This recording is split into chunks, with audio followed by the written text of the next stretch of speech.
تو حضور کی وجہ سے تو سارے نبی دنیا میں آئے.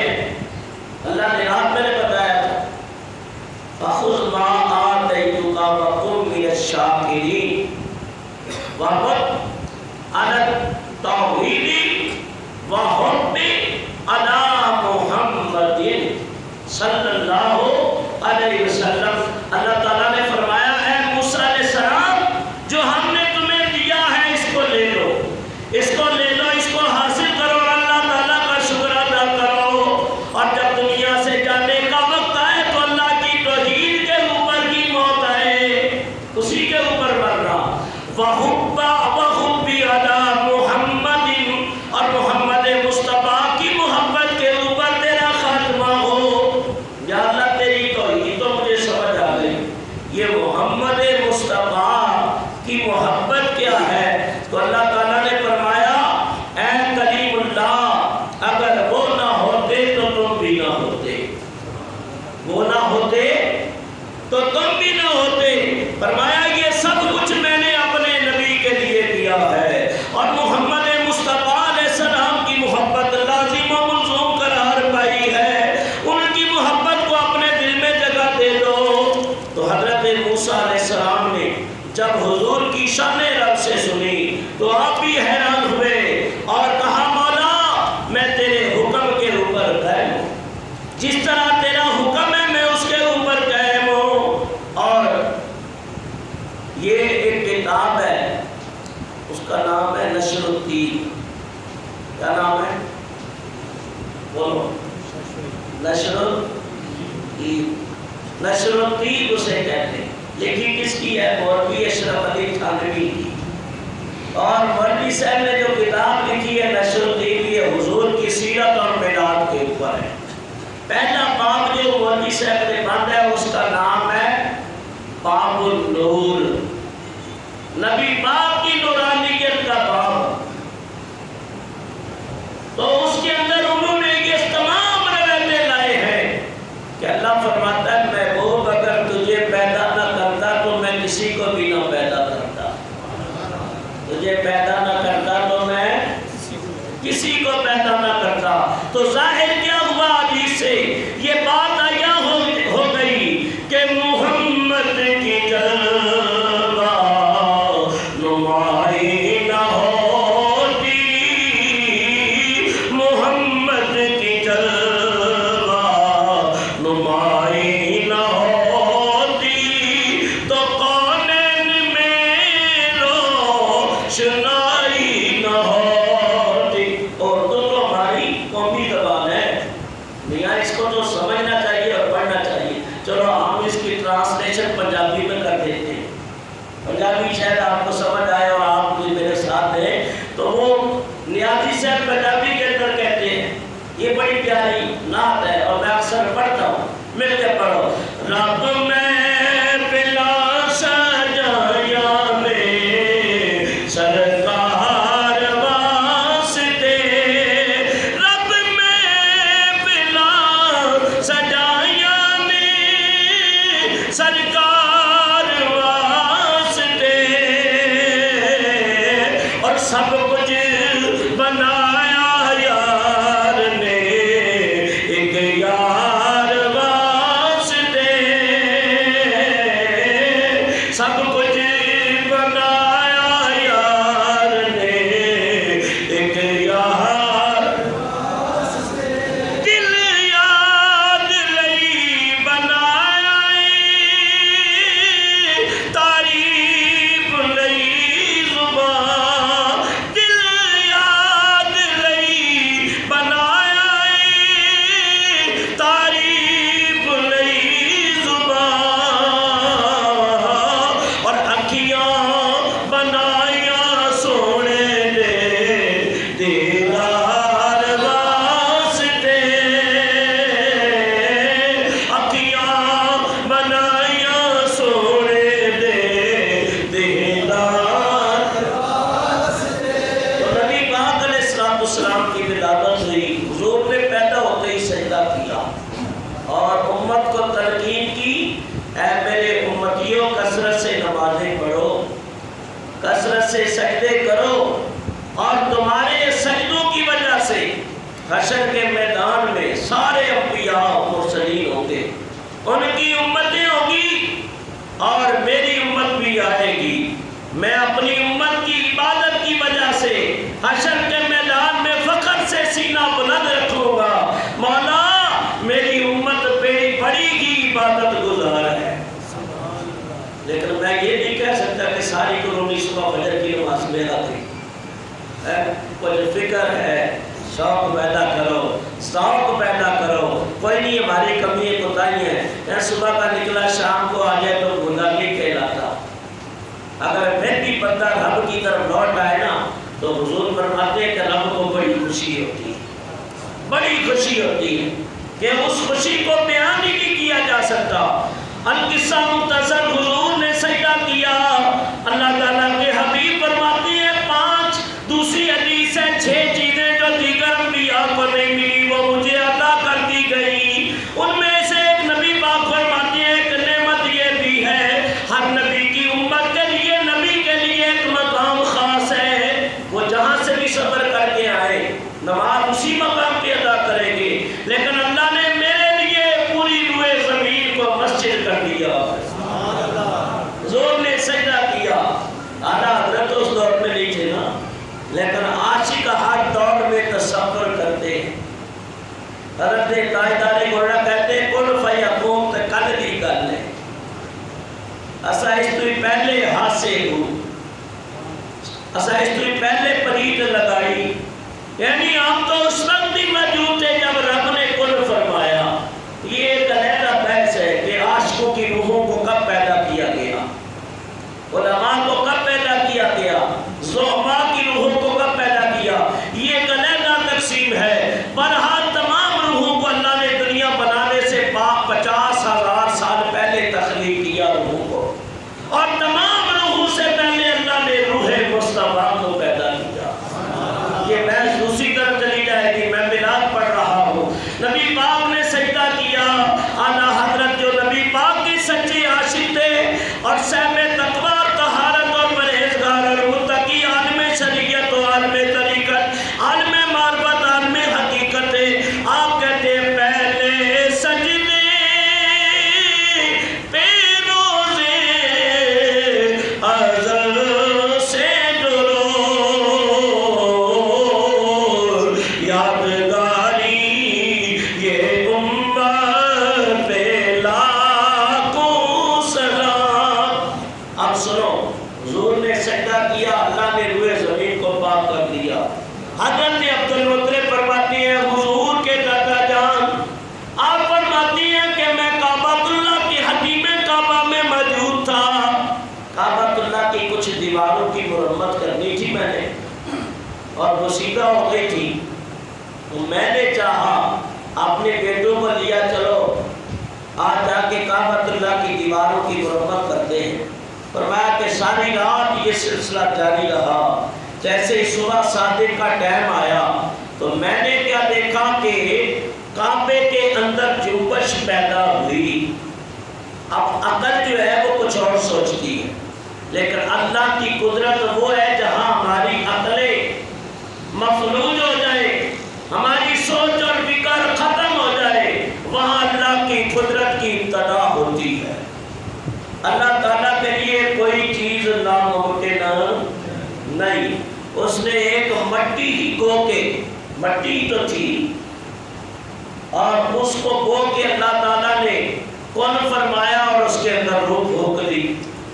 اب مٹی سے آپ گوشت بن سکتا ہے، وہ بنا سکتا ہے؟ نہیں، یہ اللہ کی قدرت سے کوئی بعید نہیں۔ اذا اراد شیئا ان یقول له کن فیکون، جب وہ ارادہ کرے تو اتنا ہی فرماتا ہے کن ہو جا، بس وہ چیز ہو جاتی ہے۔ تو کعبۃ اللہ حضرت عبد المطلب فرماتے ہیں اللہ کی قدرت سے حضرت آمینہ کے حجرے کی طرف جھکنے لگا۔ جب میں نے غور و فکر کیا تو کعبۃ اللہ سے آواز آ رہی ہے اللہ اکبر، اللہ اکبر رب محمد المصطفیٰ، اللہ اکبر کبیرہ۔ یاد رکھو اللہ ہی بہت بڑا ہے، اللہ ہی بڑا ہے جو رب ہے محمد مصطفیٰ کا۔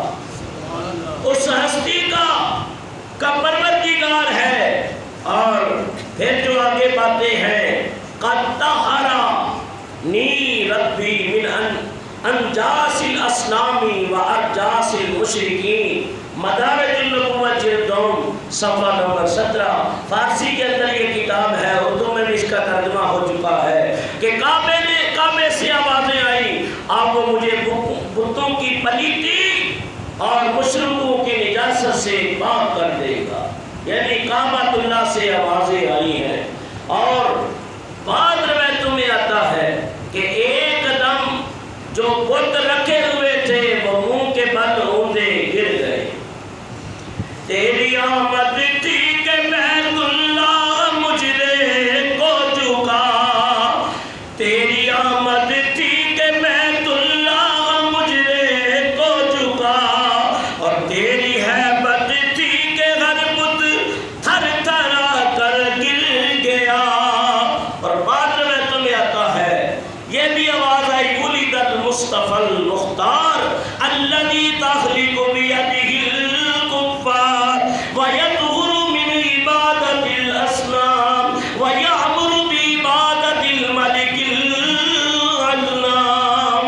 مصطفیٰ اور مختار نبی پیدا ہو گیا، ان کے ہاتھوں میں کافروں کی ہلاکت ہے، کعبے کو بتوں کی عبادت سے پاک کر دے گا، اور وہ حکم دے گا کہ اگر عبادت کرنی ہے تو سچے رب کی کر لو۔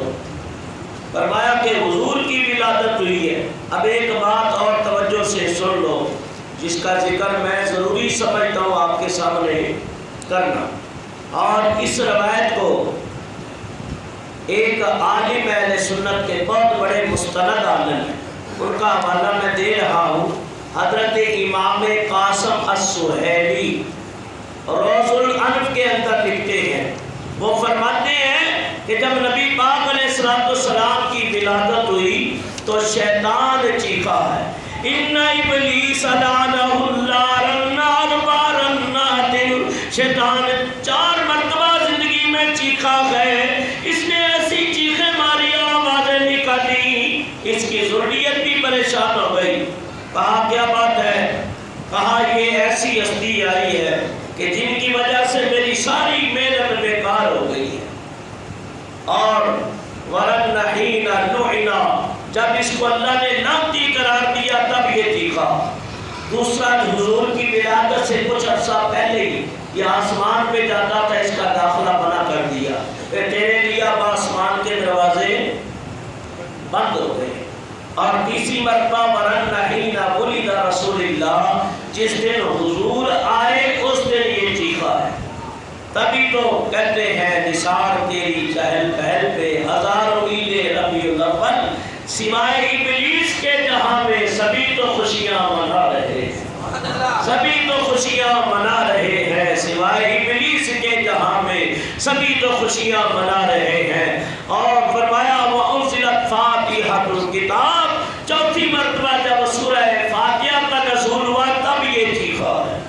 نبی پاک علیہ السلام کی ولادت کے اوپر واویلا کرنا یہ شیطان کا کام ہے۔ شیطان چیخا اور واویلا کیا اور ایسی حرکتیں کی، اور نبی پاک علیہ السلام، اب ہمیں یہ بھی اعتراض کا سامنا کرنا پڑتا ہے، دیکھو جی صحابہ نے خوشی نہیں منائی ہے، اور میں کہتا ہوں ایسے اعتراض کرنے سے پہلے عقل، موٹی عقل بھی ہو نا، وہ کچھ سوچ لیتی ہے کہ مجھے یہ بتاؤ جب حضور آئے تو اس وقت صحابہ تھے، اس وقت وہ کلمہ گو تھے؟ نہیں، صرف حضرت آمنہ تھی، حضرت عبد المطلب اور حضور کا وہ خاندان جو اللہ کی توحید پہ قائم تھا۔ اعلان نبوت تو 40 سال بعد ہوا ہے۔ میرا عقیدہ ایمان ہے کہ اگر اس وقت صحابہ ہوتے تو یقیناً اگر کلمہ پڑھا ہوتا تو وہ حضور کی خوشی ضرور مناتے، اس میں کوئی شک نہیں۔ ہاں، منایا سب نے ہے اپنے اپنے دور میں، جیسے جیسے شعور اور آگاہی ملتی رہی اور دور بدلتے رہے، ان کا اپنا اپنا طریقہ تھا۔ اب باقاعدہ جس طریقے سے ہم اہل سنت مناتے ہیں، یہ کب میلاد شروع ہوا ہے؟ یہ 300 ہجری کے بعد ہوا ہے، 300 ہجری کے بعد۔ سلطان ابو المظفر ابو سعید زین الدین کوکبری، اس نے باقاعدہ جو اربل کا بادشاہ ہے، اس نے باقاعدہ منظم طریقے سے علماء کو کہا، یہ بھی اس کتاب کے اندر موجود ہے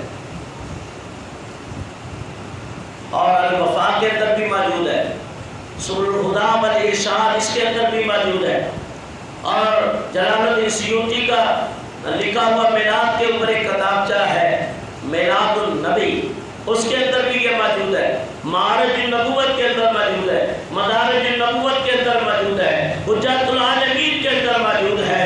اعلیٰ حضرت نے اس کے اوپر بہت کچھ لکھا ہے، فرمایا کہ اس نے حکم دیا اس وقت کے علماء کو کہ ایسا کرو کہ حضور کے میلاد میں کتاب لکھو، فی مولود بشیر نذیر، ایک کتاب لکھی ہے، اور جب وہ کتاب مکمل ہو گئی تو بادشاہ کو خبر ہوئی کہ کتاب حضور کے میلاد کی مکمل ہو گئی ہے۔ اس نے کہا بھائی ایسا کرتے ہیں کہ حکم دیا کہ محل کے اندر مشعلیں روشن کرو، مشعلیں، اور کھانے پکاؤ، ہزاروں کی تعداد میں بکرے اس نے ذبح کرائے، اور دیسی مرغ، فرنیاں، حلوے، تقریباً اس دور کے اندر درم و دینار چلتے تھے، تو اس دور کے جو پیسے اس نے خرچ کیے 3 لاکھ روپے خرچ کیے، کتنے؟ 3 لاکھ، اور 12 ربیع الاول کی ساری رات حضور کا میلاد ہوتا تھا۔ بعد علماء نے لکھا ہے 6 دن تک بادشاہ میلاد کرتا تھا، اور 6 نشستیں محل میں سجتی تھی، بڑے بڑے علماء اور پیران اعظام کو بلایا جاتا تھا، اور جس نے کتاب لکھی اور وہ بڑے پیارے انداز میں اس کتاب کو پڑھتے، نبی پاک علیہ السلام کے میلاد کو بیان کرتے، اور بیان سن کے بادشاہ کی آنکھوں سے آنسو جاری ہوتا، بادشاہ روتا، اور پھر وجد میں آتا حضور کا ذکر سن کے، یہ تو ہو ہی نہیں سکتا نبی پاک کا عاشق اور وجد میں نہ ہے، اس کی کیفیت نہ بدلے، کہ حضرت عائشہ فرماتی ہے حضور نے فرمایا من حب شیئا اکثر ذکر ہو، جو جس سے پیار کرتا ہے اس پیار کی بات یہ ہے، وہ پیار انسان کو مجبور کر دیتا ہے، وہ ہر وقت اپنے یار کا محبوب کا ذکر کرتا ہے۔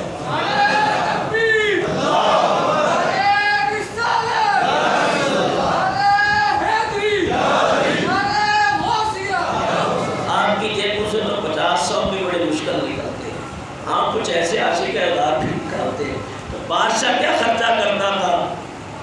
وہ یہ کرتا تھا کہ جو میلاد پڑھتا تھا پوشاکیں منگاتا، کہ اچھے جوڑے بناؤ، تاج بناؤ، جو نبی کا میلاد پڑھتا اپنے ہاتھ سے اس کو پوشاک پہناتا، سر پہ تاج رکھتا، اور ہیرے جوہرات درم و دراہم انعام میں دیتا، اور کہتا کہ تو بڑا کی نبی پاک کا سچا عاشق ہے، تو نے حضور کا ذکر کر کے میرے روح کو تازگی بخش دی ہے، اور اس طرح جتنے علماء آتے سب کو وہ نواز دیتا، عوام الناس کو کھانے عام ہوتے، یہ بادشاہ جب تک زندہ رہا یہی کام کرتا رہا۔ کتنے بادشاہ ہوئے آج تک دنیا میں آپ کو یاد ہے؟ کوئی کہہ سکتا ہے؟ نہیں، کوئی نہیں کہہ سکتا۔ کتنی دائیاں ہوئی ہے لیکن سب کے نام یاد ہے، لیکن جس نے حضور کو دودھ پلایا اس اماں حلیمہ کو آج بھی بچہ بچہ جانتا ہے۔ جس بادشاہ نے حضور کا میلاد کیا اس بادشاہ کا ذکر آج سینکڑوں سال گزر گئے، آج بھی ممبروں پہ علماء کر رہے ہیں۔ اس کی وجہ یہ ہے جو مصطفیٰ سے محبت کر کے اس کا اظہار کرتا ہے۔ ہماری عزتیں عظمتیں سب کچھ نبی پاک کی وجہ سے ہے۔ اگر ہم بھی اس طرح کریں گے تو آنے والی نسلیں ہمارے بھی حوالے دے کے بیان کریں گی، فلاں دور کے اندر فلاں نبی کا عاشق حضور کا ذکر اس طرح کیا کرتا تھا۔ تو اگر اپنا نام پیدا کرنا ہے اور اپنی عزت چاہتے ہو، دنیا آخرت کی سرخری چاہتے ہو، تو پھر حضور کا میلاد منایا کرو گیا، نبی پاک علیہ السلام کا میلاد کیا کرو، حضور سے خوشی کا اظہار کیا کرو۔ رات میں یہاں سے بیان کر کے بلدیہ گیا محمدی مسجد کے اندر نیازی محلہ میاں والی پاڑا کے علاقہ ہے، وہاں مفتی صلی اللہ وہاں رات میں نے یہ واقعہ بیان کیا تھا کہ حاجی امداد اللہ مہاجر وکی رحمۃ اللہ ہے جو کہ دوسرے مقام پر فکر کے پیر و مرشد کہلاتے ہیں، کہا میں فقیر کا مشرب ہی یہ ہے کہ میں حضور جہاں پیدا ہوئے 12 ربیع الاول کی رات کو فقیر وہاں حاضر ہوتا ہے، عرب کے علماء آتے ہیں، حضور کا میلاد پڑھتے ہیں، فقیر سنتا ہے اور بڑی روحانی تسکین پاتا ہے۔ نبی پاک علیہ السلام کے میلاد کی یہ برکتیں ہیں، یاد رکھو جس نے کیا وہ بھی بابرکت ہوا، جس نے منایا وہ بھی خیر سے خالی نہیں ہے، جس نے خوشی کا اظہار کیا اللہ کے عذاب سے اسے بھی پناہ ملی۔ صوفیہ یا سلیمہ نے اس کو ابو لہب نے صرف اشارہ کر کے آزاد کیا۔ جب پیر کی رات آئی عبداللہ بن عباس فرماتے ہیں بڑا کی کافر اور مشرک گناہگار اور کفر کی حالت میں بنا لے کر جب پیر کی رات آئی تو اس کے عذاب میں کمی واقع ہو گئی۔ دیکھنے والے نے دیکھا، پوچھا کیا ہوا؟ کہا میں نے نبی پیدا ہوئے اپنی لونڈی کو آزاد کر دیا تھا، میری ان انگلیوں سے پیر کی رات کو شہد نکلتا ہے، ٹھنڈا پانی نکلتا ہے، اور میں اپنے جو ہفتے بھر کا عذاب ہوتا ہے اسے بھول جاتا ہوں۔ یعنی میں پیر کی رات میں نے اپنی لونڈی کو آزاد کیا، اب باقی 6 دنوں سے جو عذاب ہوتا ہے وہ اس وجہ سے کہ اس نے کلمہ نہیں پڑھا تھا، کاش وہ کلمہ پڑھ لیتا تو ابدی نعمتوں سے اور خوشیوں سے مالا مال ہو جاتا۔ یاد رکھو نبی پاک علیہ السلام کے عاشق ہر دور میں ہوئے، ہر دور میں نبی پاک علیہ السلام کو عقیدت اور سلام کا نذرانہ پیش کیا۔ ابھی ہمارے پاس تقریباً 4 منٹ ہے، ایک واقعہ میں بیان کرنے لگا ہوں، اس کو سن لو۔ چاہتا تو تھا کہ آگے بھی اس کو بیان کروں۔ میں کہ 2 میاں بیوی بڑے ایمان والے اور بڑے عاشق تھے، اور ہر سال ان کی زندگی اسی طرح گزر گئی، نبی پاک کا میلاد مناتے تھے۔ اور یاد رکھو جو حضور کا میلاد مناتے ہیں نبی پاک کی نگاہ رحمت ان کے اوپر ہوتی ہے، حضور اپنے عاشقوں سے آشنا ہوتے، تو وہ عرصہ گزر گیا، اب اس دور کے اندر جو بھی انداز تھا وہ بناتے تھے، تو یہودی مرد اور یہودی عورت ان کے پڑوسی وہ بھی جب 12 ربیع الاول آتا تو وہ کھانے بھی پکاتے اور اس طرح میلاد بھی کرتے، اور علماء نے لکھا ہے جو 12 ربیع الاول کو حضور کا میلاد منائے اس عقیدے سے دسترخوان کو وسعت اور کشادگی دے تو اللہ پورا سال اس کے رزق میں برکت عطا کر دے گا۔ یقین اور ایمان کے ساتھ کر کے دیکھ لو، اور پھر جو برکتیں نازل ہوگی اس کا مشاہدہ خود انشاءاللہ آپ اپنی آنکھوں سے اس کو دیکھو گے اور مشاہدہ کرو گے، یہاں تک کہ وہ بھی دیکھتے رہے۔ اب ظاہر ہے کہ ایک سامنے کام ہوتا رہے، ایک نہیں 2 بار ساری زندگی کرتے رہے تو دوسرا بھی جستجو کرتا ہے بھائی یہ کرتے ہیں تو اس کی وجہ کیا؟ اس نے پوچھا بھائی میاں سے یہ کیا ہے؟ کہا یہ اپنے نبی کی خوشی مناتا ہے، اور میلاد منا کے ہم شرک کی جڑ کاٹ دیتے ہیں۔ لوگ کہتے ہیں نا یہ شرک ہے، نہیں، اس لیے جس کا میلاد منایا جاتا ہے وہ ہمارے نبی ہیں، وہ پیدا ہوئے دنیا میں آئے، اللہ پیدا ہونے سے پاک ہے، لم یلد ولم یولد ولم یکن لہ کفوا احد، نہ اس نے کسی کو جنا نہ کوئی اسے جنا گیا، وہ وحدہ لا شریک ہے، بے نیاز ہے، وہ اکیلا ہے، واحد ہے۔ تو میلاد کر کے اس بات کی دلیل پیش کرتے ہیں وہ نبی ہے جس کا میلاد منایا جاتا ہے، وہ رب ہے جس کا میلاد نہیں کیا جاتا۔ یہ تو واضح ہے، توحید اور چیز ہے، رسالت اور چیز ہے، اور اللہ کی معرفت اور اللہ کی ذات اور ہے۔ مصطفیٰ کریم اس کے بندے اور اس کے محبوب اور اس کے دلبر اور اس کے نبی ہے۔ یہاں تک کہ وہ عورت کہتی ہے کہ رات میں سوئی، جب سوئی تو میری قسمت بھی جاگ اٹھی اور خواب میں دیکھ۔ وہ عورت کیا کرتی تھی؟ جس دن حضور کا میلاد ہوتا تھا تو ظاہر ہے وہ یہودی تھے، تو مسلمانوں کے گھر جانا ان کے لیے ہار تھا کہ ہم جائیں گے تو کہیں یہودی کیوں آ گئے. لیکن میں نے بعض ہندوؤں کو بھی دیکھا ہے تو حضور کا میلاد مناتے، بعض ہندوؤں کو بھی. ایسے بہت ساری مثالیں، ابھی وقت نہیں میں ان گہرائیوں میں جاؤں. وہ دیوار کے پاس کھڑی ہو کے حضور کا میلاد سنتی تھی، تو جو سنے تو وہ بخشا جائے اور جو کرے اس کے اوپر کتنا کرم ہو. وہ عورت کہتی ہے میں سوئی خواب میں دیکھا کہ نبی پاک خواب کے اندر اپنے صحابہ کے ساتھ اس مسلمان کے گھر میں تشریف لائے. بھیڑ ہے اور خواب کے اندر جو نبی کو دیکھتا ہے وہ شیطانی خواب تو نہیں ہو سکتا، بالکل وہ رحمانی خواب ہے. من رآنی فی المنام فقد رأى الحق. حضور فرماتے ہیں جو خواب میں مجھے دیکھے وہ حق ہی دیکھتا ہے. وہ عورت خواب کے اندر آگے بڑھی اور کہنے لگی میں چاہتی ہوں کہ آپ میرے اوپر بھی کرم کریں. سلام پیش کیا. نبی پاک نے فرمایا تو کلمہ پڑھ لے تیرے اوپر کرم ہو جائے گا. اس خواب میں اس عورت نے کلمہ پڑھ لیا. جیسے ہی کلمہ پڑھا مسلمان ہو گئی. نومیہ صبح ہو گئی. حضور میلاد والے کے گھر رات تشریف لائے تو پتہ چلا کہ نبی کو خبر ہے کہ فلاں عاشق کے گھر جانا ہے، وہ میرا میلاد مناتا ہے. کسی نے خواب میں دیکھا یا رسول اللہ یہ میلاد منانا صحیح ہے آپ کی نظر میں، نگاہ نبوت میں؟ فرمایا ہاں جو ہم سے خوش ہوتے ہیں ہم ان سے خوش ہوتے ہیں، یہ ہمارے لیے خوشی کرتے ہیں، ہم اپنے عاشقوں سے خوش ہوتے ہیں. تو وہ عورت صبح بیدار ہوئی، دن کا اجالا پھیلا، گھر والا آیا کھانا لے کے، کہنے لگا تیار کرو، یہ راشن لے آیا ہوں کھانا تیار کرو، آج ہم بھی نبی کا میلاد پڑھیں گے. وہ بڑی ہی خوش ہوئی. کہا جو رات تیرے کو کلمہ پڑھا گئے ہیں وہ میری بگڑی بھی بنا گئے. تو پتہ یہ چلا کہ جو چھپ چھپ کے سنتے تھے مسلمان بھی نہیں تھے، میلاد کو سننے کی برکت سے اللہ نے ان کے دل کے کفر کا تالا توڑ دیا، انہیں دولت ایمان سے مالا مال کر دیا. تو ہم کبھی تو کہتے ہیں تیرا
ایمان تازہ ہو جائے گا.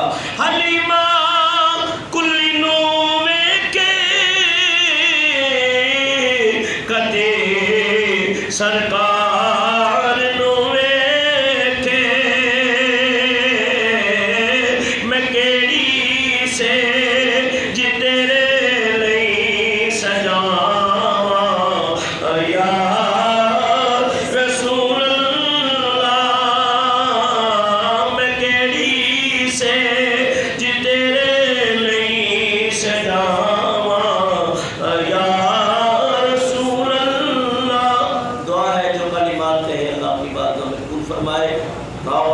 جمعے کے بعد جلوس ہے، مختلف علاقوں سے نکلیں گے.